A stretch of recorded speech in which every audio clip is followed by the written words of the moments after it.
Hey everyone, welcome back. It's Naomi, and today I am going to show you how you can get into wheel pose in 5 poses.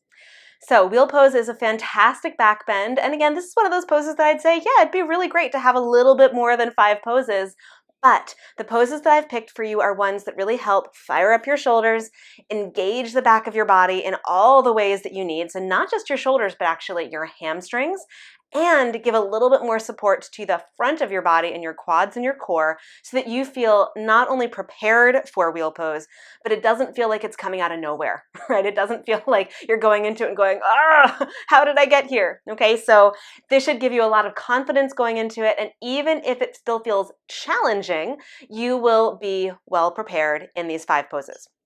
So all that said, come onto your hands and knees to get started. Okay, place your hands as wide apart as your shoulders, knees as wide apart as your hips, and you're going to start with cat-cow. I want you to really emphasize moving your spine in both directions really intentionally. So just feeling the full range of movement through every vertebra that you can as you move here. Now to add a little bit more back bend action, you can start adding child's pose as you exhale. You'll inhale through table and then lower your hips into a little bit of a cobra pose as you exhale. So you can just do that flow a little bit, back through table, into child's pose, up through table, into cobra. Okay, just a few more to warm up your upper body.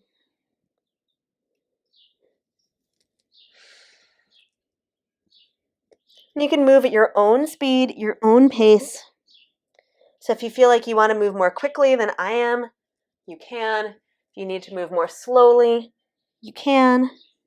Let's do one more cobra. And then push back, downward facing dog. Downward facing dog isn't really one of the 5, but it's a really good transition pose after doing your dynamic cat-cow. And then walk your hands back to your feet, come into a forward bend, and then bring your hands to your hips, elbows to the sky, and come all the way up to stand. Okay, now pose number 2 is a combo pose, sort of like cat-cow. So you're going to combine what I like to call this cactus shoulder action with chair pose. Okay, so reach your arms up, claw the air like a baby tiger, and you can growl like a baby tiger too if you want, like it's not a very loud, it's it's very small, baby tiger. So all it is, it's not just a growl. You're going to drag your fingers down through the air until your elbows come to the height of your shoulders and then re-extend. Pull down, engage your upper back, re-extend.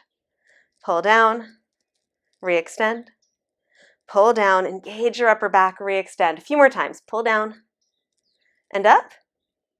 Pull down and up. Last time, as you pull down, bend your knees and lower your hips, and then push all the way up to stand. Okay, again, bend your elbows, lower your hips down, and then re-extend. Bend your knees so you come into chair pose, Utkatasana, and then push your legs, straighten your arms. Lower your knee, or lower your hips, bend your knees, bend your elbows too, push back up. One more time, bend your elbows, cactus style, bend your knees too, lift your left heel, and then step your left leg back as your arms go forward and up. Okay, now this is another 2-part pose, so it's 2 poses in one. You're going to keep the arm action. All you're going to do is lower your left knee toward the floor, bend your elbows as you do, re-extend your arms, lift your knee. Lower your knee, bend your elbows, lift your knee, extend. Lower your knee, bend your elbows, lift your knee, extend. One more time, lower your knee, bend your elbows. Now extend your arms down, lift through your chest. So you're in Anjaneyasana, a low lunge. Hips are going to go forward. Keep your rib cage going back, top of your pelvis back, bottom of your pelvis down. Okay, then lift your hands up again, elbows bent. Lift your knee, extend your arms straight, and then bend your elbows to step forward into chair pose. Lift your right heel up, step your right leg back, arms forward, and then up, so your torso is upright. Bend your elbows, tap your knee down. Lift your knees, straighten your arms. Bend your elbows, tap your knee down. Lift your knees, straighten your arms. Bend your elbows, tap your knee down. Lift your knees, straighten your arms. 2 more. Bend your elbows, knee down. Lift your knee, arms up. Last time, lower your knee, bend your elbows. Lift through your chest. Let your arms drop. Keep your legs nice and strong. Core of your body goes back. Hips go forward. Inhale fully. Lift your hands back up, elbows bent. Lift your knees, straighten your arms, and then bend your elbows, step forward, and push all the way up to stand. And then fold all the way forward, reach for the ground. Inhale fully. Exhale completely and step all the way back again, downward facing dog. And then come onto your belly. Now you could move through plank, chaturanga, all of that, or you can just lower down like I did. Totally up to you. But we're going to do one more thing to really access your shoulders. Okay, so you're going to start with your forearms on the floor, fingers pointing forward.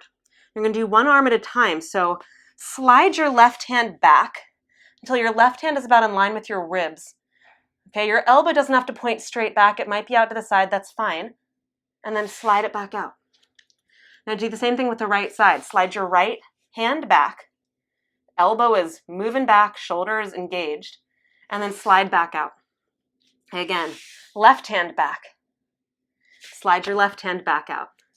Slide your right hand back. Right hand back out. One more time with the left. Pull back. Slide your left hand back out. Right hand back. Slide your right hand out. Now, do both hands. You've got to pull. Slide your hands in and slide out. So by the way, that's sliding in. It's like a cobra slide. Slide in. You can push up a little and then lower slightly down, slide back out. Okay, one more time. Slide in, push into your hands, curl your chest up, legs are strong. And then lower down, slide back out and rest. Okay, now that's number 4. Okay, and the way that you can look at it, so to recap really quickly, what you did first was cat-cow, right, with a little bit of cobra action, so more of a dynamic flow for your spine. Okay, then after that, you did your cactus or tiger paw arms into Utkatasana, chair pose. That's number 2.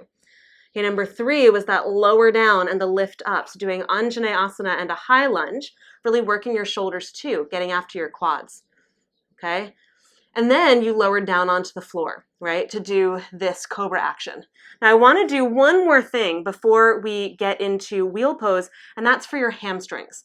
Okay, so come onto your back. Lie on your back. Okay, draw your right knee in towards your chest, hands behind your thighs, push in, and extend your leg as straight as it will go. And I really activate here by pushing your hands into your thighs, make it really strong, really active, and pull down. And if you really pull down from your heel also, you should feel your hamstrings wake up. Now if you let go, right, you'll still feel your hamstrings work, but you might also feel your core work. And to add a little bit to that, lift your left foot away from the floor, just a few inches. So it's not like massive core work, but it's enough to connect you in, right, to give you more strength.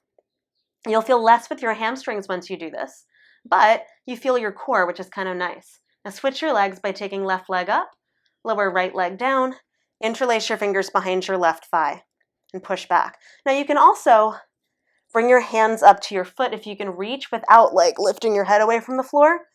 This might engage your hamstrings a little bit more. Okay, so you don't have to hold on behind your thigh if you can reach your foot, but the actions are the same. You want to pull down from your heel towards your hip and pull back. That's really strong.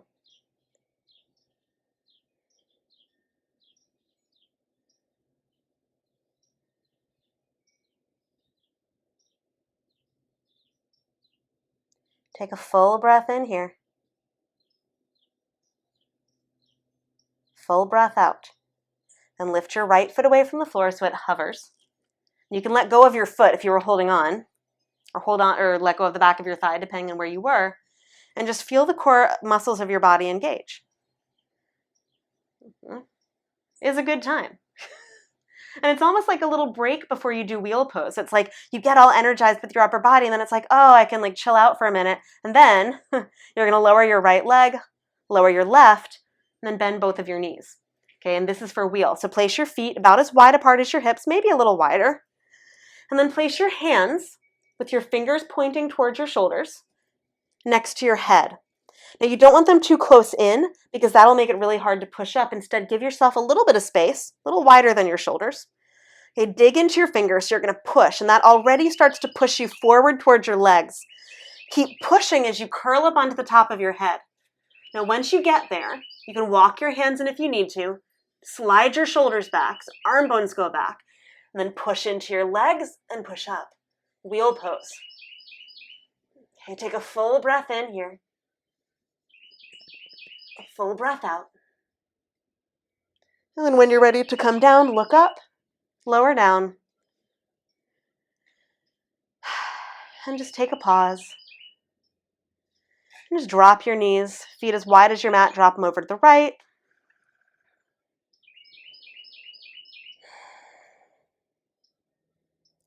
Then bring your knees back up, take them over to the left.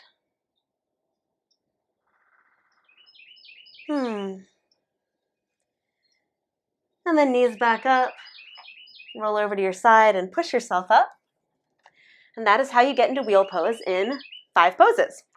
Okay, so the important things to keep in mind are this. Like really what you're trying to access are your shoulders and power in your legs, right? The way that you get the power in your legs is from chair pose, right? And then from that lower down and lift up, from that high lunge into the low lunge, okay? And that's gonna give you that sense of push, that power that you need to get into wheel using your legs. Okay, now the other thing that you want to access, strengthen your shoulders. Okay, but it's not like pushing from your hands, it's really harnessing the power in your shoulders and pushing from there. And you get that by doing that tiger paw cactus action and repeating it through several poses. And also doing that in your cobra slide. Okay, now the hamstrings, this is interesting. The hamstrings will help you support your glutes. It's going to help you support the back of your body. Right? So it's a really small action that's going to help make you feel a little bit less clenched when you push up and also supported not only from the front, but from the back. Okay, so that's the reason why we're picking those poses. And so once you've done the sequence a couple of times, it's going to take you less than 10 minutes to do it. And so if you have more time, you can add other poses that not only emphasize that push from your shoulders out through your arms or that push from your legs up and out, right? You can add more quads work. You can add a little bit more back bending. You know, you could add some other things at the end to help you cool down. So hopefully it gives you not only an idea of how simple it is to build into this pose, but also what you can do when you have a little bit more time. So thanks for tuning in. I hope that you enjoyed this. Let me know what you think, and I will see you back on the mat again really soon. Until then, bye.